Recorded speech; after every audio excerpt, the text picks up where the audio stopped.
So, Stellar Blade is a game developed by Shift Up and published by Sony.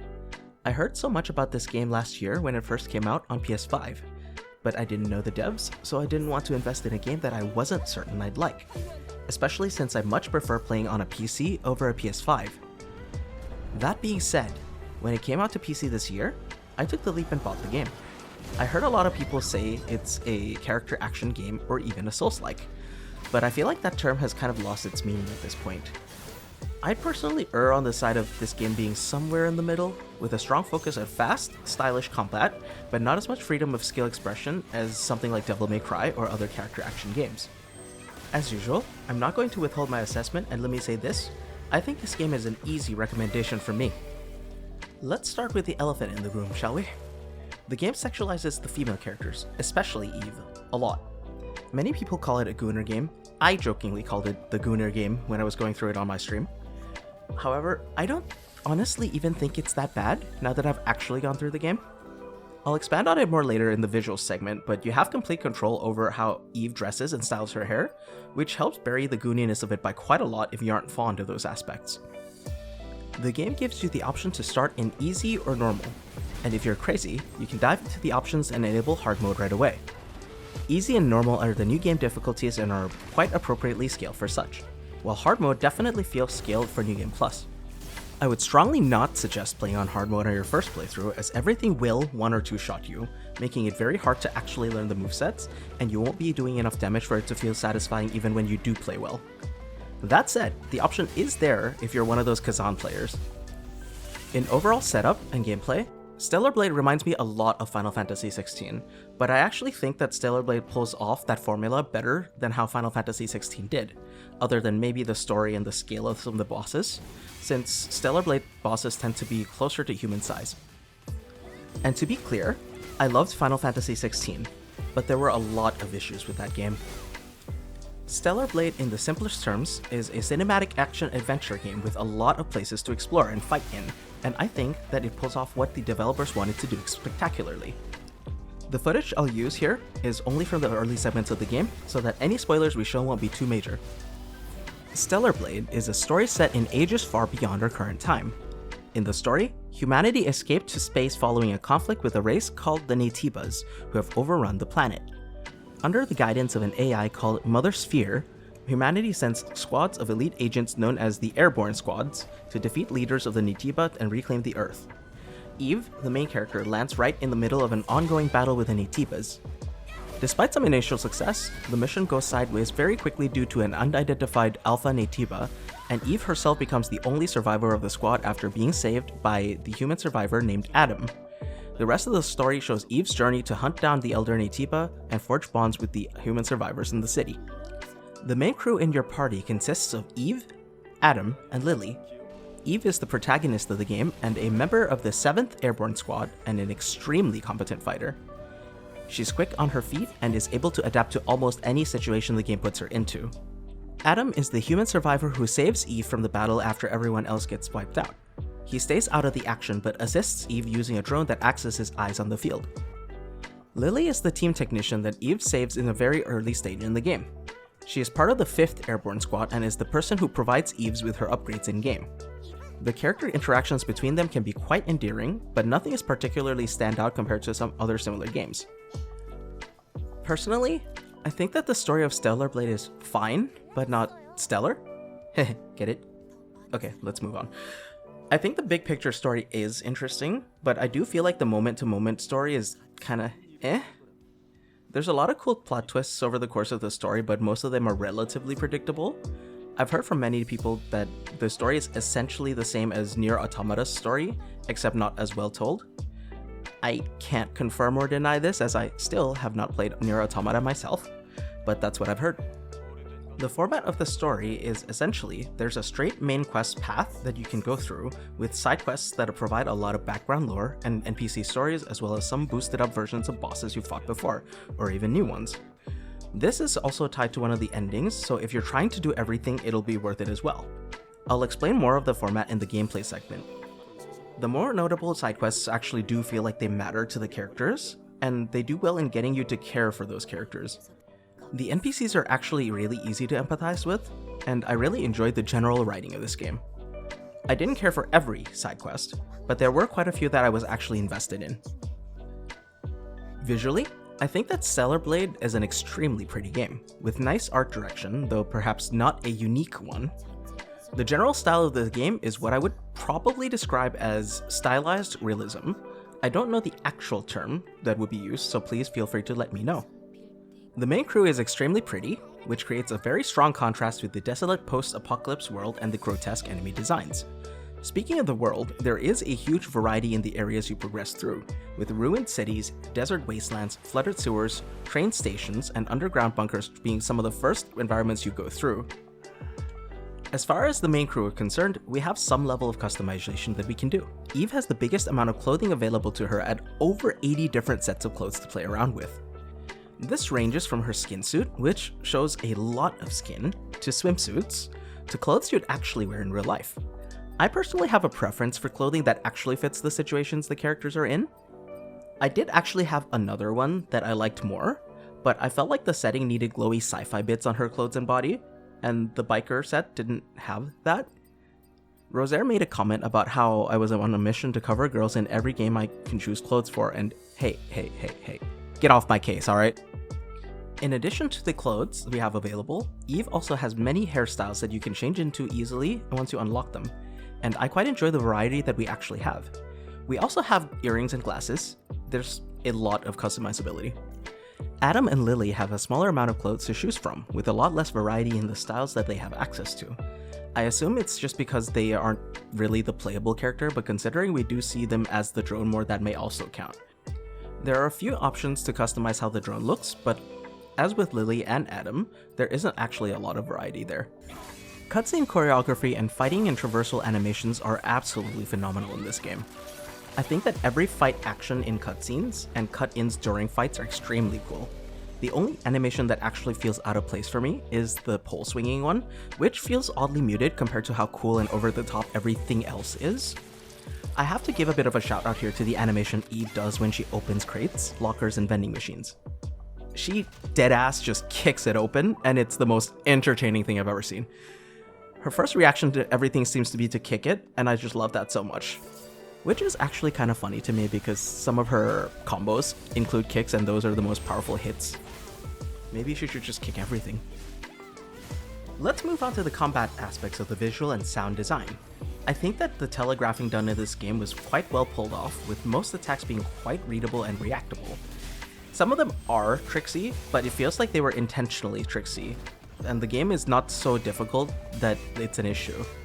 There are specific attacks that you have to react with a forward dodge or backward dodge depending on the color, and those were a bit confusing for me timing wise. I don't think that this is a game design flaw, but more of my brain thinking if it blinks I need to immediately react, despite all of them being a delayed reaction of about a second or two.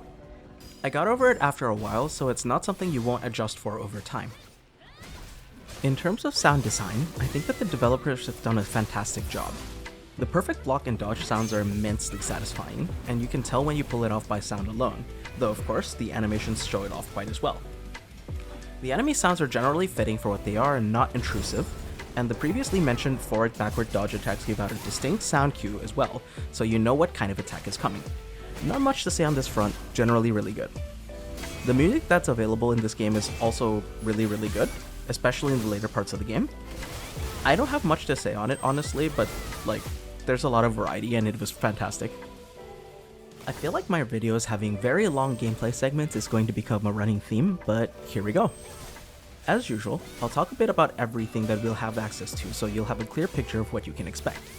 In a game like this, I think it's really important to know since personal expression through combos is a huge part of the enjoyment for many players.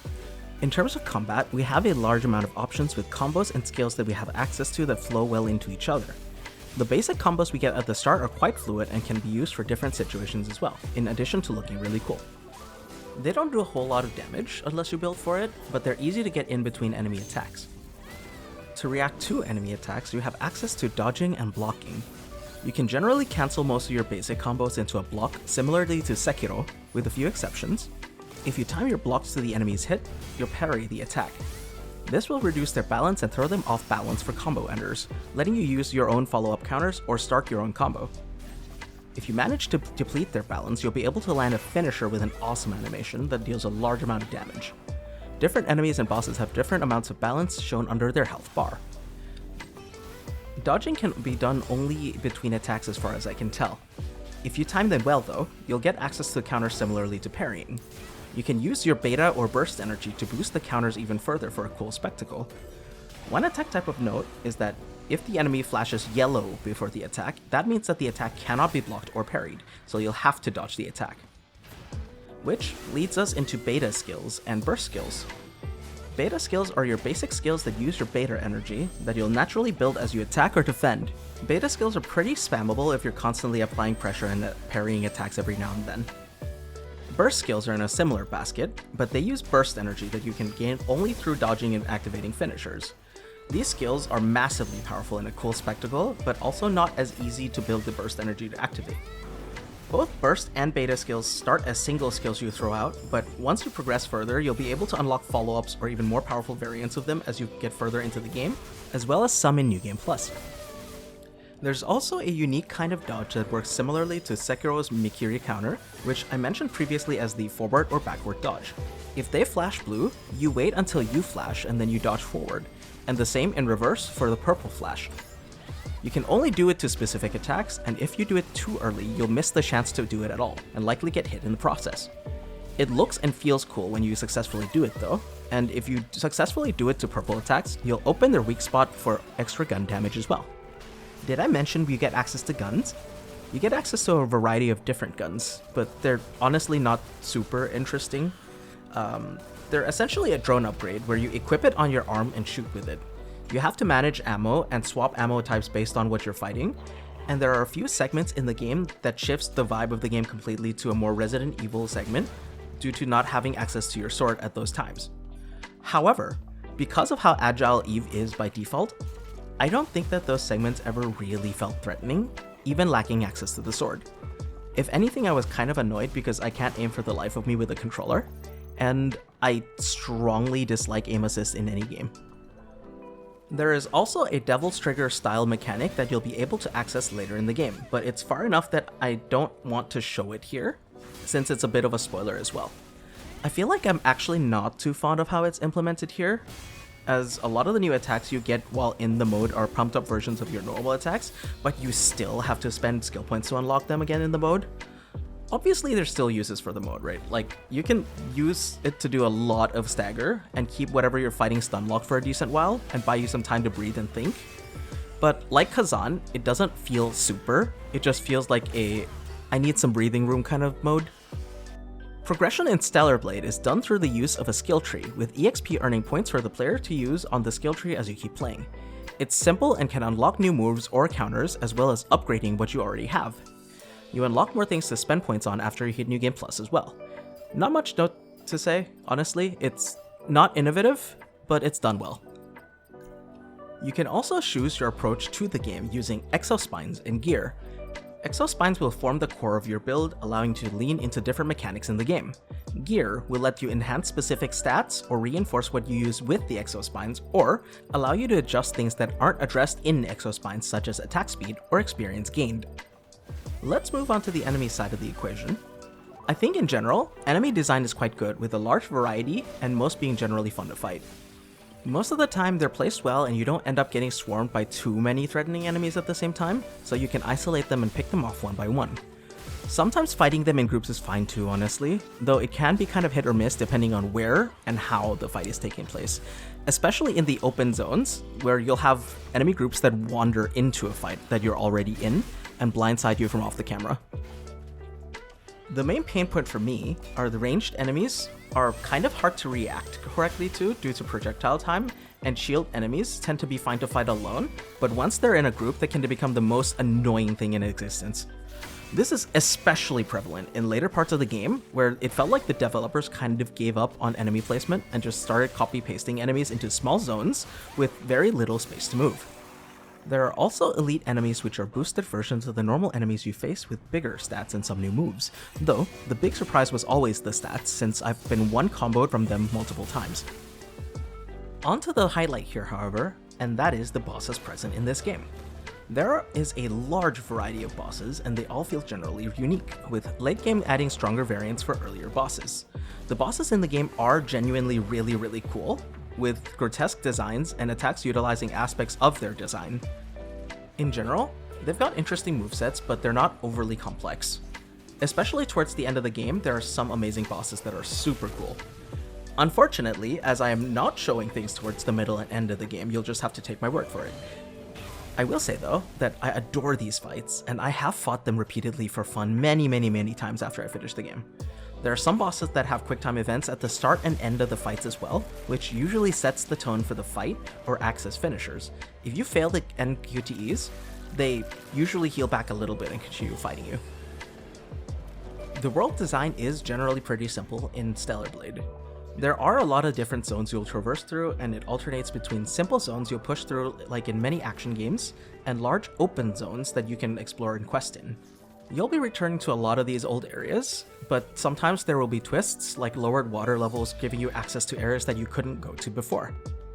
I don't think there's anything innovative here, but it is done well enough that I don't have any complaints about it. There will also be puzzles or exploration you'll have to solve in both the open zones and the smaller zones to open your way through, which are generally pretty simple. If you haven't managed after a bit, they'll ask you if you want a hint as well.